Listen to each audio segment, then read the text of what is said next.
Welcome to the Slop Farm. Enjoy the video.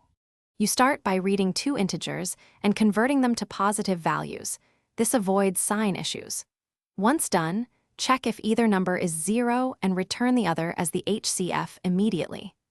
Now assign the larger number to a variable and the smaller to another. This ordering makes the division step straightforward. You will use repeated modulo operations next. Make sure to validate numeric input, so the algorithm receives integers and not empty or malformed strings. You now implement the core loop. While the smaller number is not 0, compute the remainder of the larger divided by the smaller, then shift variables so the smaller becomes the larger and the remainder becomes the smaller. This repeated reduction converges quickly because each step strictly decreases the second operand. That's why Euclid's algorithm is efficient.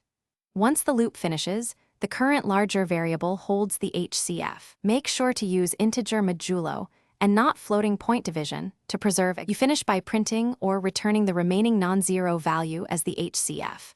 Once done, test with varied pairs. Coprime numbers should return 1, equal numbers return that number, and any pair including 0 returns the other. If results look wrong, make sure you parsed inputs as integers and use the modulo operator correctly instead of a floating remainder. Also verify ordering before the first modulo. Swapping incorrectly can cause premature 0 and wrong output. Thanks for watching. Consider subscribing if we helped you today.